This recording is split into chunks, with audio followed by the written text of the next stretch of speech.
A day of prayer, grief, and remembrance. Thousands said their final goodbye to the 3 men killed in Monday's mass shooting.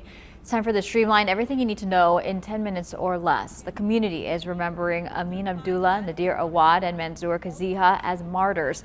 A funeral prayer service was held at the San Diego State Mission Valley River Park by Snapdragon Stadium Thursday. The men were then buried at the La Vista Memorial Park Cemetery in National City.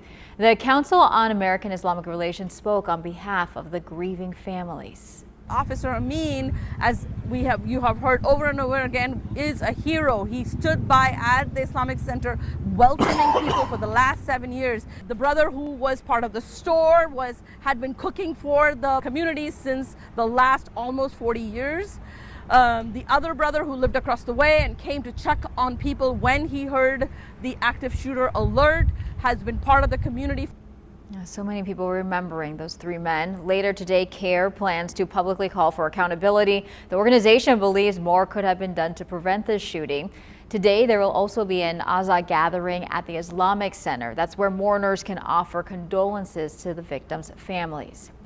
Parents are demanding answers after learning one of the shooting suspects, Caleb Vasquez, graduated from High Tech High in Chula Vista. Some parents told us that Vasquez showed troubling behavior at the school last year and claimed that the school never warned them about his actions. Chula Vista police confirmed they previously investigated Vasquez over concerns about his behavior. The school released this statement saying that law enforcement is investigating and cannot comment on any alleged disciplinary history. Now, administrators say they firmly condemn hate in all its forms. Vasquez's family also released a statement that said in part he spent time in multiple rehabilitation centers and they tried to help him with his, quote, mental instability. They said they are deeply sorry for the pain this all caused.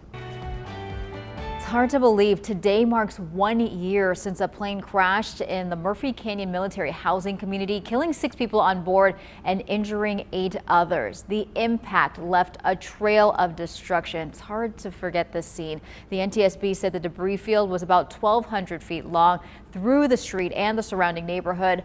A fire fueled by the jet fuel destroyed every single vehicle parked on Sample Street. At least 10 homes were damaged. Now, in the face of the devastation, some neighbors in the area, they went door to door. They evacuated people to safety. Other people grabbed garden hoses to contain the fires before first responders got there. The community rallied behind the military families impacted by the crash, donating what they can to replace items, clothes, and even the cars that were lost. GOP senators are pushing back on President Trump's anti-weaponization fund. The $1.8 billion fund stems from the president's settlement with the IRS over leaked tax returns, and it would use taxpayer money to pay people who claim the Biden administration unfairly investigated them. Senate Republican Tom Tillis ripped the idea, calling it absurd. January 6 rioters may get money after being convicted. These people don't deserve restitution. Many of them deserve to be in prison. This is just stupid on stilts. Acting Attorney General Todd Blanche met with Republicans yesterday. Lawmakers say he failed to guarantee January 6th offenders would be excluded from the fund. And the dispute is now delaying the Senate from voting on the president's immigration enforcement bill.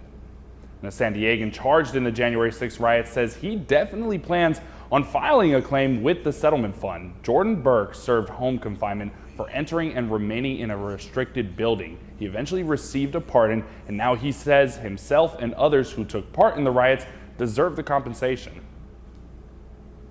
Yes, we had much taken from us, and so why wouldn't we ask to be recompensed for that? Another January 6th participant we talked to last year, David Gary, sent us a statement saying he also plans to put in a claim to help pay for the rest of his legal costs. Jurors saw body camera video from inside the Millete home during day 4 of the Larry Millete murder trial. No cameras are allowed in the courtroom, but jurors watched footage from the officer who responded to the missing persons call from Maya's sister. It shows police searching a cluttered house after Maya disappeared. On the stand, Maya's sister, Mary Chris Droulet, got emotional, explaining that she took over Maya's estate to save her home from foreclosure. She said she wanted to protect the money for Maya's 3 children. The defense questioned if she kept the money for herself and also pointed out that she never saw Larry act violently. An interesting moment here. Before her testimony began, Drulay said that she could see Larry's father through the court window and felt intimidated. That prompted bailiffs to move him. Larry is accused of killing his wife Maya back in 2021. Her body has never been found. The trial continues next week on Tuesday. Two-time NASCAR Cup Series champion Kyle Busch has suddenly died at the age of 41. His family said on Thursday that he was hospitalized with severe illness, didn't say what the illness was. NASCAR called him one of the sport's greatest and fiercest drivers. Busch won 234 NASCAR National Series races, the most races of any driver. He's survived by his wife and two young children. They're only 11 years old, an 11-year-old boy and a 4-year-old daughter. Choosing the right credit card can be difficult, especially because there are so many choices. But experts say you really have to do your homework to find out if a specific card fits your needs. Credit card offers are everywhere, at the checkout counter at stores, on social media, and in your mailbox. But how do you know which one to apply for? Sarah Rathner, a credit card expert from NerdWallet, walks us through questions you need to ask yourself. What are you more likely to qualify for, given your credit score and your credit and financial history? Because then right off the bat, you can eliminate a lot of cards. And there are different kinds of credit cards which offer store discounts, rewards points, and cash back on select purchases. Data shows about 60% of all new credit cards offer some type of reward.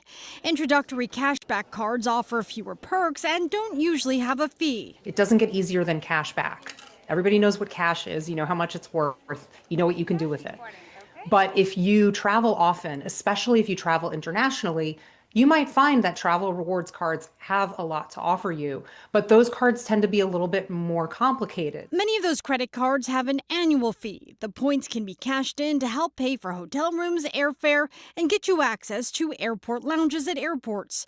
The yearly fee typically ranges from just under $100 to as much as $900. This fee is usually paid up front, or some credit card companies ask for monthly installments.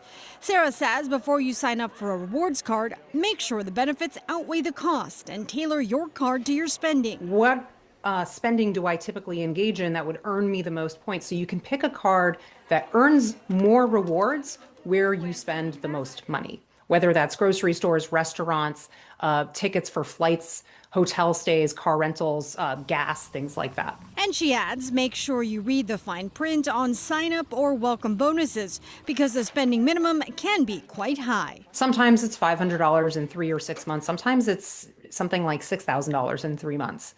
And so if you can easily spend that amount of money on the card without going into debt, without blowing your budget, without not being able to pay other bills because you've put so much money on your credit card, then that bonus is really just a way to make every dollar work harder for you. Marie Cornell, ABC 10 News.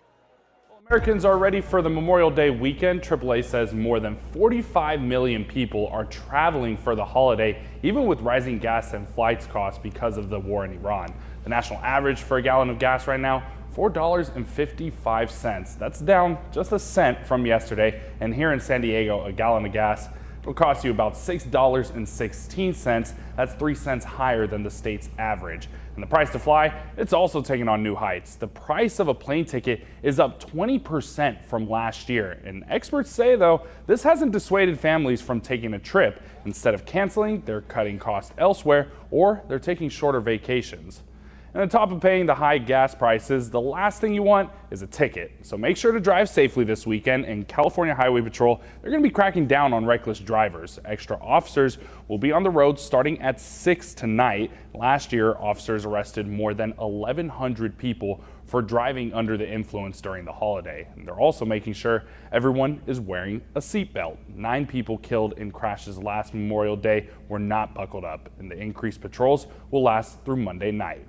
And that's your ABC 10 News Streamline, everything you need to know today in under 10 minutes.